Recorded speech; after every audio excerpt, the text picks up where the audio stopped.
صحیح مسلم کی حدیث 2942 ہمیں دجال کی ایگزیکٹ لوکیشن کے بارے میں بتاتی ہے۔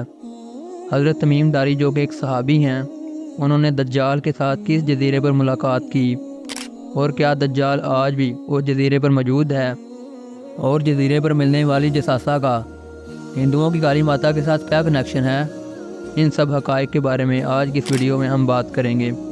السلام علیکم دوستو، میں ہوں محمد زمان اور آپ دیکھ رہے ہیں سیاسی فیکٹ۔ اگر ویڈیو اچھی لگے تو لائک کر دیں اور چینل کو سبسکرائب کر دیں، اور بڑھتے ہیں ویڈیو کی جانب۔ حضرت تمیم داری جو کہ پہلے نصرانی تھے، نبی کریم صلی اللہ علیہ وآلہ وسلم کی بارگاہ میں تشریف لائے اور آپ کے ہاتھ پر بیعت کر کے اسلام لے آئے۔ انہوں نے اپنی کہانی سنائی کہ وہ قبیلہ لخم اور جذام کے 30 لوگوں کے ساتھ سمندری بیڑے میں سوار تھے۔ اسی دوران انہیں سمندر کے طوفان نے آ گھیرا۔ سمندری لہریں انہیں 1 مہینے تک ادھر ادھر پٹکتی رہیں، یہاں تک کہ ایک دن غروب آفتاب کے وقت وہ ایک جزیرے کے کنارے جا لگے۔ وہ بڑے بیڑے کو چھوڑ کر چھوٹی کشتیوں میں بیٹھے اور جزیرے میں داخل ہو گئے۔ جزیرے میں داخل ہوتے ہی ان کی ملاقات ایک ایسے جاندار سے ہوئی جس کے جسم پر اس قدر بال تھے کہ معلوم ہی نہیں تھا ہوتا کہ اس کا اگلا حصہ کون سا ہے اور پچھلا حصہ کون سا۔ ہم نے اس سے کہا، تیری خرابی ہو، تو کیا چیز ہے؟ اس نے کہا، میں جساسہ ہوں۔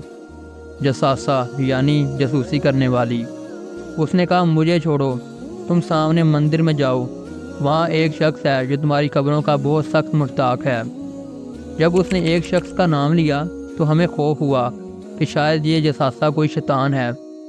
حضرت تمیم داری بیان کرتے ہیں کہ جب ہم مندر میں داخل ہوئے تو ہم نے اس قدر قد و جسامت والا انسان دیکھا کہ اس سے پہلے زندگی میں کبھی نہیں تھا دیکھا، جو انتہائی سختی سے بندھا ہوا تھا۔ اس کے دونوں ہاتھ اس کی گردن کے ساتھ بندھے ہوئے تھے۔ اس کے گھٹنوں سے لے کر ٹخنوں تک کا حصہ لوہے کی زنجیروں کے ساتھ جکڑا ہوا تھا۔ ہم نے کہا، تیرا برا ہو، تو کون ہے؟ اس نے کہا، تمہیں میرے بارے میں جاننے کا موقع ملے گا، اس سے پہلے تم مجھے بتاؤ تم کون لوگ ہو۔ ہم نے کہا، ہم عرب ہیں اور سمندری طوفان میں پھنسے ہوئے جزیرے پر آ پہنچے ہیں۔ اس شخص نے ہم سے 4 سوال کیے۔ اس نے پوچھا، مجھے علاقہ بسان کی کھجوروں کے بارے میں بتاؤ، کیا وہ آج بھی پھل دیتی ہیں؟ ہم نے کہا، ہاں، بہت سارا پھل دیتی ہیں۔ اس نے کہا، وہ وقت قریب ہے کہ وہ پھل نہیں دیں گی۔ پھر اس نے سوال کیا، مجھے بحیرہ تبریہ کے بارے میں بتاؤ، کیا اس میں پانی موجود ہے؟ ہم نے کہا، ہاں، بہت سارا پانی موجود ہے۔ اس نے کہا، وہ وقت بھی قریب ہے کہ اس کا پانی گہرائی میں چلا جائے گا۔ پھر اس نے سوال کیا، وہ شام کے علاقہ زہر کے چشمے کے بارے میں بتاؤ، کیا اس میں پانی موجود ہے، اور کیا اس کے باشندے اس کے پانی سے کھیتی باڑی کرتے ہیں؟ تو ہم نے کہا، بہت سارا پانی موجود ہے، اس کے باشندے اس کے پانی سے کھیتی باڑی کرتے ہیں۔ تو اس نے کہا، ان قریب وہ پانی بھی ختم ہو جائے گا۔ پھر اس نے کہا، مجھے امیوں یعنی اہل عرب کے نبی کے بارے میں بتاؤ، اس نے ابھی تک کیا کیا ہے؟ ہم نے کہا، وہ مکہ سے نکل کر مدینہ میں سکونت پذیر ہو گئے ہیں۔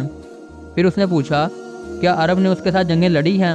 تو ہم نے کہا، ہاں، نبی کریم صلی اللہ علیہ وآلہ وسلم نے عربوں کو شکست دے دی ہے اور وہ اپنے ارد گرد کے علاقوں پر غالب آ گئے ہیں، اور عربوں نے نبی کریم صلی اللہ علیہ وآلہ وسلم کی اطاعت اختیار کر لی ہے۔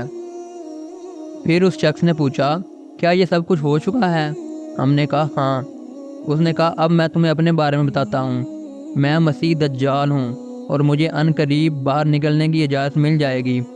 میں نکل کر زمین میں ہر جگہ جاؤں گا، صرف مکہ اور مدینہ میں داخل نہیں ہو سکوں گا۔ جب میں وہاں جانے کی کوشش کروں گا تو مجھے ایک فرشتہ روک دے گا۔ مکہ اور مدینہ کے سبھی رستوں پر فرشتوں کا پہرا ہوگا، اس لیے میں مکہ اور مدینہ میں داخل نہیں ہو سکوں گا۔ اس کے علاوہ میں پوری دنیا میں اتروں گا اور 40 دن کے اندر پوری دنیا کا چکر لگا لوں گا۔ حضرت تمیم داری کی یہ باتیں سن کر نبی کریم صلی اللہ علیہ وآلہ وسلم نے اپنا عصا مبارک منبر پر مارا اور فرمایا، یہ طیبہ ہے، یہ طیبہ ہے، یہ طیبہ ہے، یعنی آپ کی مراد مدینہ سے تھی، اور لوگوں کو فرمایا، کیا تم کو میں نے پہلے ہی دجال کے بارے میں خبردار نہیں تھا کر دیا؟ لوگوں نے کہا، جی ہاں۔ آپ صلی اللہ علیہ وآلہ وسلم نے فرمایا، وہ مکہ اور مدینہ میں داخل نہیں ہو سکے گا۔ آپ صلی اللہ علیہ وآلہ وسلم نے فرمایا، وہ شام کے سمندر میں نہیں ہو سکتا اور نہ ہی یمن کے سمندر میں ہو سکتا ہے، بلکہ وہ مشرق کی طرف ہوگا، مشرق کی طرف ہوگا، مشرق کی طرف ہوگا۔ یہ بات آپ صلی اللہ علیہ وآلہ وسلم نے 3 مرتبہ فرمائی۔ اب شام کے سمندر کو کینسل کر دیتے ہیں، مدینہ سے مشرق کی طرف بڑھیں تو بحیرہ عرب آتا ہے۔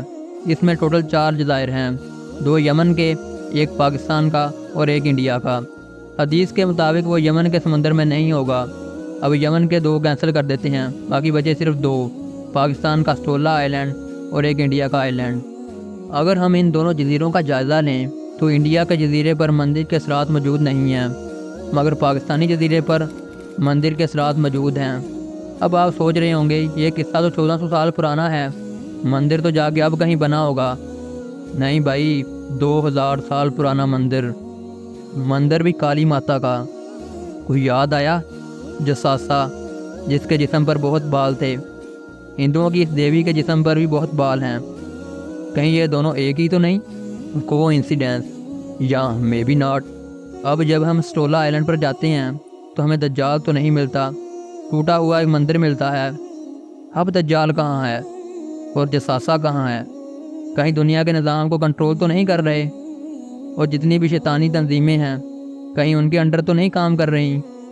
دی رولنگ سٹون، دنیا کا سب سے بڑا بینڈ، اس کا لوگو دیکھیں، یہ انہوں نے کالی ماتا سے متاثر ہو کر بنایا تھا۔ کہیں یہ دونوں کہانیوں کا آپس میں کوئی کنیکشن تو نہیں؟ انشاءاللہ ہم دجال اور جساسا پر ایک اور ویڈیو بنائیں گے۔ چینل کو سبسکرائب کر دیں تاکہ آنے والی ویڈیو آپ تک پہنچ سکے۔ انشاءاللہ اگلی ویڈیو میں ملتے ہیں، تب تک کے لیے اللہ حافظ۔